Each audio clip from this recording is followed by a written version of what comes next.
क्या खूब कहा है इस दीदी ने। सेम टू सेम मेरी फीलिंग यहाँ है।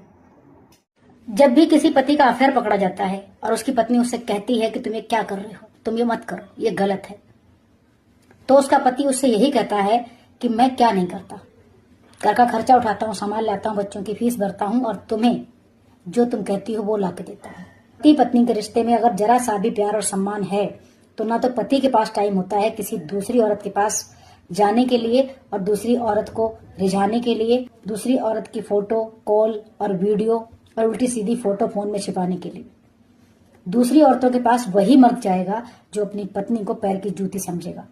उसे जब फर्क नहीं पड़ेगा उसकी पत्नी जिए या मरे, वही पति, वही आदमी दूसरी औरतों का आशिक बन के घूमेगा।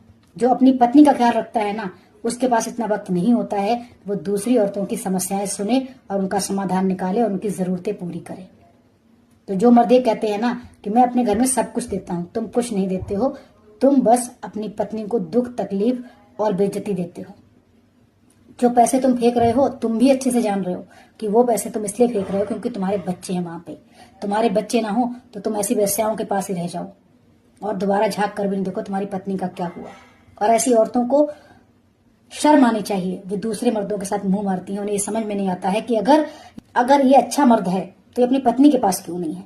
अगर ये वफादार है, अगर ये ईमानदार है, अगर ये मेरी तकलीफों को समझता है, तो इस वक्त जब ये मेरे पास है, मेरे पास मजे ले रहा है, मेरे साथ घूम रहा है, होटलों में जा रहा है, इस वक्त इसकी पत्नी का क्या हाल होगा, ये क्यों नहीं सोच रहा है। क्योंकि ये दोनों ही चरित्रहीन मुंह मारने वाले होते हैं, ये अपनी हवस मिटा रहे होते हैं। सच में ये दोनों ही जानते हैं कि हम दोनों एक जैसे हैं, लेकिन ये दोनों मिलकर जब तक मुंह मारते हैं ना, तब तक वो औरत घुट घुट कर जीतती है। और ये एक बार भी नहीं सोचते हैं दोनों में से कि उस औरत पे क्या बीत रही है, जो ये अच्छे से जानती है कि उसका पति मुंह मार के आ रहा है। उसकी मजबूरी है बच्चे, उसकी मजबूरी है समाज, उसकी मजबूरी है माँ बाप। लेकिन भगवान करे ऐसी औरतों को कोई ना कोई सहारा जरूर मिले जो वो ऐसी मुसीबत से, ऐसे घर से और ऐसे पति से बच के निकल पाए। राधे राधे।